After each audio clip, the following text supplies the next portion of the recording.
Olá, sou o pastor Murilo, estou aqui mais uma vez para trazer uma mensagem de amor, uma mensagem de esperança para o teu coração. E o nosso bate-papo de hoje vai falar sobre a maturidade espiritual. Nossas igrejas precisam assumir um propósito de adoração ao Espírito Santo, com orações, louvores e consagração nos cultos online ou presenciais. E nesse propósito, as nossas igrejas devem passar a pregar o verdadeiro evangelho. É tudo que Jesus espera de todos nós. A partir daí, o Espírito do Senhor vai brindar as nossas igrejas com a sua presença, com a sua ajuda, com o seu ensino e consolação como nunca. Assim me foi revelado. Todos serão mais galardoados do que foram os apóstolos do Senhor Jesus, aos quais ele ensinava e aconselhava e abençoava no passado. Destaco que o Verbo se fez carne e habitou entre nós, e vimos a sua glória como a glória do unigênito do Pai, cheio de graça e de verdade, como lemos em João capítulo 1, versículo 14. Privilégio inigualável é desfrutar a presença e ouvir o nosso Criador, que, anunciado muito antes por Deus, disse: eis aqui o meu servo, a quem sustenho, o meu escolhido, em quem se compraz a minha alma. Pus o meu espírito sobre ele, e ele trará justiça sobre as nações, como Isaías 42:1 noticia. Desde então, nosso Mestre, por meio do Espírito Santo, jamais deixou de estar conosco, ensinando e capacitando a todos os que creem no seu nome, como vemos em Mateus 28:20. Jesus nos outorgou o Espírito Santo, que nos havia sido prometido por Deus Pai, através do profeta Joel. Se você não sabe, eu vou dizer para vocês. Está escrito em Joel capítulo 2, 28 e 29. E há de ser que depois derramarei o meu Espírito sobre toda a carne. E os vossos filhos e filhas profetizarão. Vossos velhos terão sonhos. Vossos jovens terão visões. E também sobre os servos e sobre as servas naqueles dias derramarei do meu Espírito. Olha, estávamos mortos, mas fomos vivificados pelo sangue de Jesus. Morremos com o nosso Mestre e nascemos de novo como novas criaturas em Jesus, para vivermos em novidade de vida. Jesus nos fez subir das sepulturas onde nos encontrávamos mortos pelo pecado. E agora podemos verdadeiramente viver em novidade de vida, como fala Ezequiel 37, 13 e 14. Já podemos dizer que em você e em mim se cumpriu a promessa naquele mesmo dia em que, pelo arrependimento, demos o primeiro passo e aceitamos Jesus Cristo como nosso Senhor e Salvador. Foi exatamente isso que nosso Mestre prometeu a você e a mim. Mas aquele Consolador, o Espírito Santo, que o Pai enviará em meu nome, esse vos ensinará todas as coisas e vos fará lembrar de tudo quanto vos tenho dito, como você pode conferir em João 14, 26. Nosso Mestre nos mostrou o segundo passo que necessitamos dar, e é a maturidade espiritual. Maturidade sem a qual nada poderemos fazer. Nunca esqueça as lições que temos recebido através do exame das Escrituras Sagradas, porque as Escrituras Sagradas testificam de Jesus. Como está escrito: examinai as Escrituras, porque vós cuidais de ter nelas a vida eterna, e são elas que de mim testificam, como vemos em João 5:39. Nosso Mestre veio a nós, despido da sua deidade, e se fez homem para compartilhar conosco a sua vida e nos dizer pessoalmente: arrependei-vos, porque o reino dos céus já se encontra no vosso meio. Quem crê e for batizado será salvo, mas quem não crê será condenado, como está em Marcos 16:16. Nosso Mestre nos mostrou o caminho do revestimento do Espírito Santo, como está escrito: e sendo Jesus batizado, saiu logo da água, e eis que lhe abriram os céus e viu o Espírito de Deus descendo como pomba e vindo sobre ele, como está em Mateus 13:16. Hoje, você já sabe que só depois de estar revestido com poder pelo Espírito Santo, foi possível ao nosso Senhor ser levado ao deserto para enfrentar o adversário das nossas almas. Como está escrito, Jesus, cheio do Espírito Santo, voltou do Jordão e foi levado pelo Espírito ao deserto, como vemos em Lucas capítulo 4, versículo 1. Observe que não sou eu quem faz a promessa do revestimento do poder do Espírito Santo. Foi Jesus quem garantiu a você e a mim, dizendo: vós sereis batizados no Espírito Santo, como vemos em Atos capítulo 1, versículos de 1 a 5. Hoje mesmo, enquanto estamos reunidos nesse bate-papo, acredite no que eu estou falando. Seja batizado com o Espírito Santo em nome de Jesus.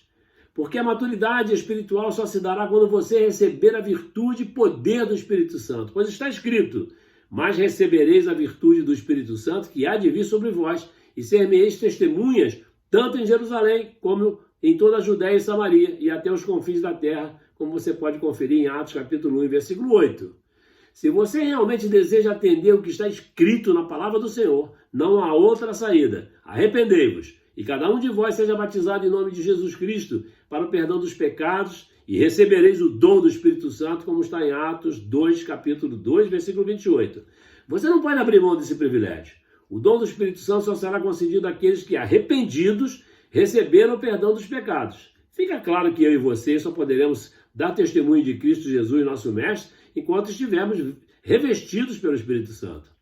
Ser testemunha de Cristo é exercitar poder, e poder só teremos enquanto estivermos vivendo em espírito e longe da nossa natureza carnal. Como está escrito, o espírito na verdade está pronto, mas a carne é fraca, como está em Mateus 26 e 41. E essas palavras expressam uma luta interior que é uma realidade para cada filho de Deus. O Novo Testamento fala de uma guerra entre a carne e o espírito. A carne é parte da tríade de inimigos de Lutero: o mundo, a carne e o diabo. O que é então a carne da qual a Escritura fala? O que ocorre com a carne que pode afastar um crente de uma vida centralizada em Deus e que agrada a Deus? Como nossa carne humana é algo físico, somos levados a ver a luta bíblica entre a carne e o espírito como se referindo a uma luta entre o corpo e a alma. Pensando assim, criamos uma divisão entre o que é físico e o que é espiritual. E depois considerando mal tudo que é físico e que tem a ver com a carne. E consideramos bom tudo que é espiritual e tem a ver com o espírito. Porém, essa é uma interpretação absolutamente incorreta. Tanto o que é físico ou material quanto o que é espiritual foi criado por Deus como sendo muito bom, como você pode ver em Gênesis capítulo 1 e 31. Com a queda do homem, tanto a matéria quanto o espírito passaram a sofrer os efeitos do pecado e a precisar do socorro e da redenção do Senhor. E como demonstração da sua graça e para a sua própria glória, Deus providenciou socorro e redenção em Cristo Jesus para o ser humano inteiro. De modo que, quando a obra de redenção estiver totalmente consumada, os salvos estarão para sempre com ele, no reino eterno. A própria criação será redimida. Portanto, não há nenhum fundamento bíblico para essa divisão entre o físico, considerado como algo mau, e o espiritual, considerado como algo bom. Em termos bíblicos, às vezes a palavra carne se refere ao corpo, e em outras vezes dá um sentido diferente. Por não ser um especialista, mas desejando crescer em conhecimento para poder compartilhar com você, tentarei mostrar os diversos modos em que a Bíblia usa essa palavra carne.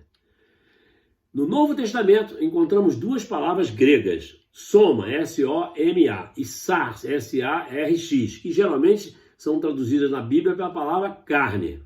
Aprendi que a palavra soma é normalmente usada para fazer referência ao corpo físico sem lhe emprestar significado pecaminoso. Já com a palavra sars, S-A-R-X, a coisa é diferente. Às vezes se refere claramente ao corpo físico, mas geralmente, em outras ocasiões, se refere à natureza humana caída.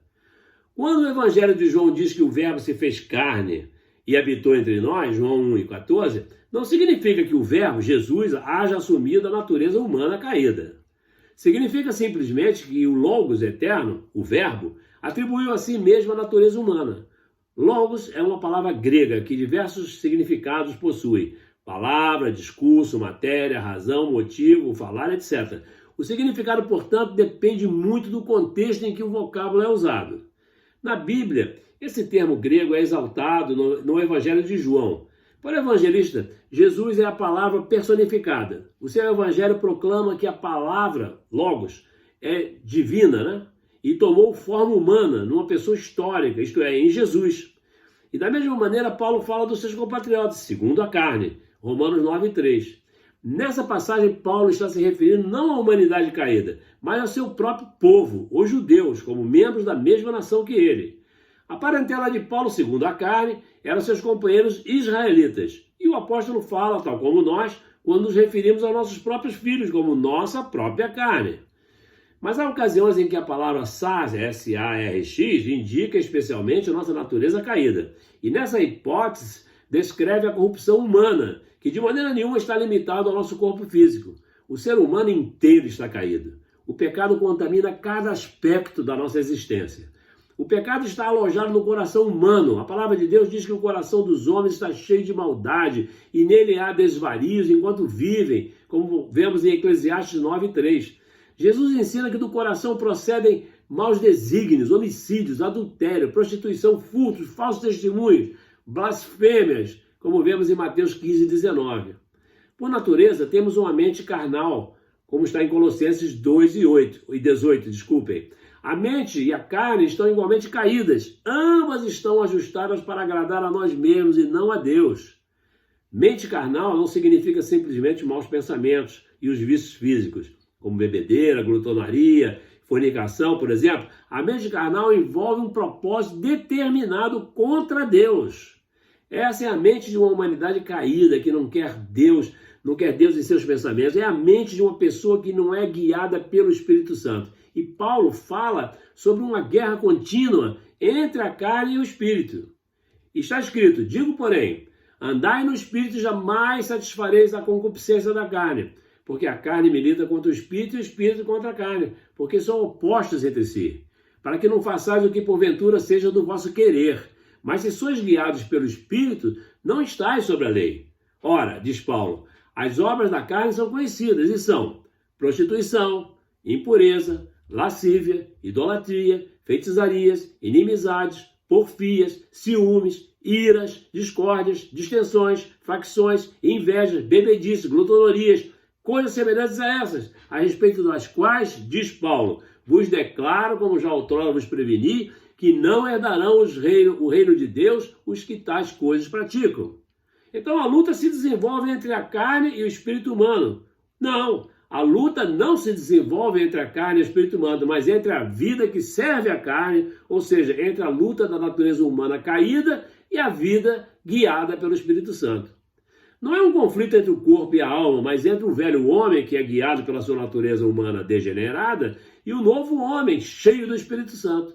Carne e espírito estão em conflito irreconciliável. Nossa natureza caída resiste ao domínio do Espírito Santo e procura dominá-lo.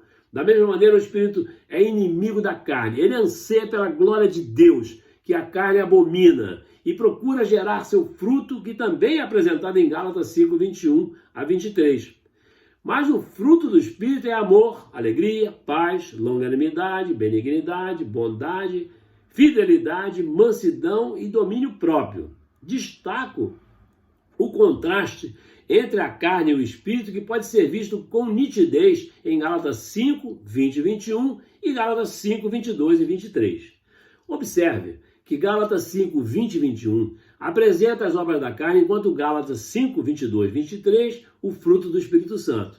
Quando examinarmos a lista das obras da carne, um elemento não pode passar despercebido. A lista inclui pecados que envolvem nosso corpo e pecados que não possuem caráter físico.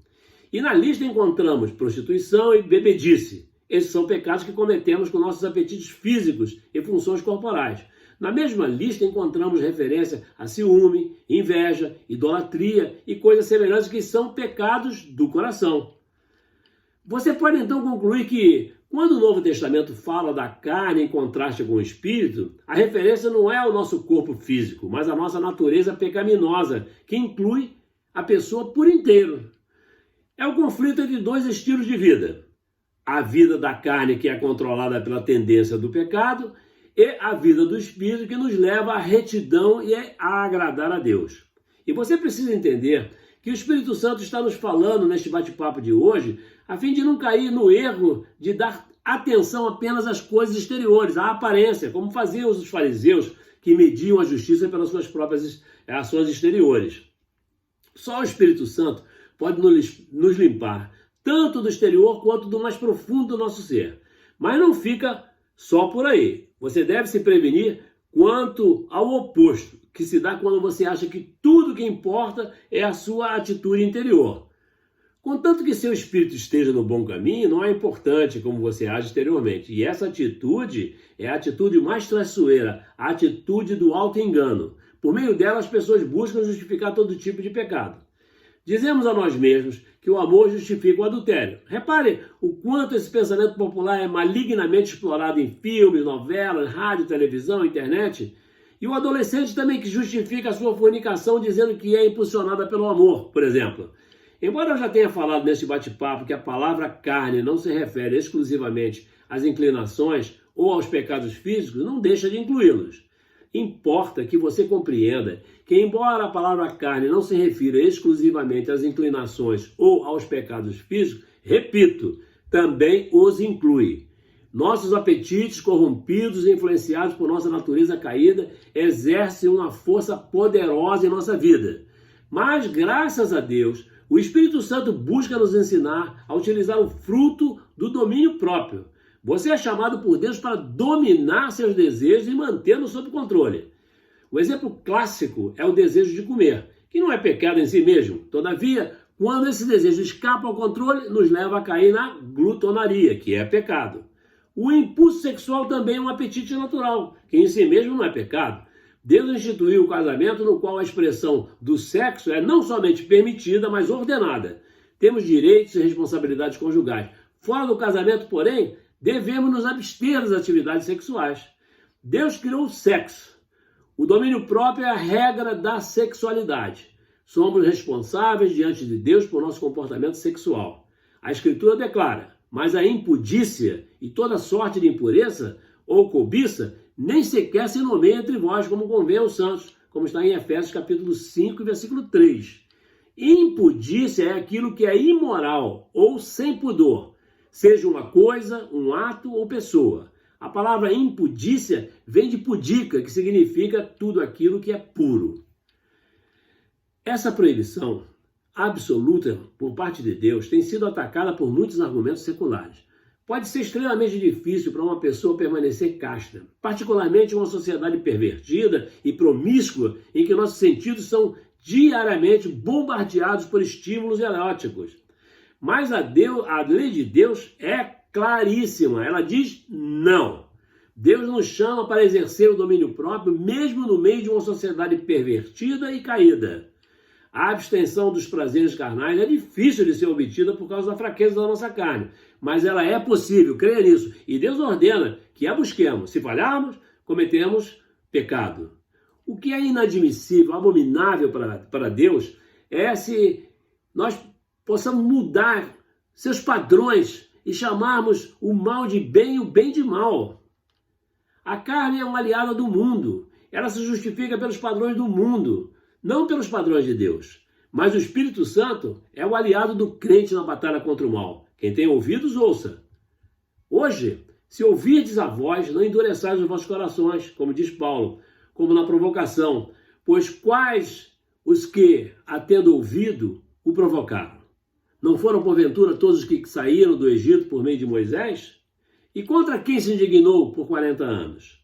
Não foi, porventura, contra os que pecaram, cujos corpos caíram no deserto? E a quem jurou que não entrariam no seu descanso, senão aos que foram desobedientes? E vemos que não puderam entrar por causa da incredulidade, como vemos em Hebreus capítulo 3, 15 e 19. Quem for crente, quem crer e for batizado será salvo. Está garantido isso, a palavra de Deus que fala em Marcos 16, 16. Ora, à vista disso, procuremos diligentemente entrar naquele descanso para que ninguém caia no mesmo exemplo de desobediência, como vemos em Hebreus 4 e 11. Meu querido, minha querida, não duvide. Sem ele, sem Jesus, sem o Espírito Santo, nada podereis fazer. Não iremos a lugar nenhum. Você não vai a lugar nenhum. Então receba hoje o fruto do Espírito Santo e a sua maturidade espiritual. E tenha uma vida plena e abençoada. Amém? Pronto. Nosso bate-papo fica por aqui. Deus te abençoe. Graça e paz. Amém.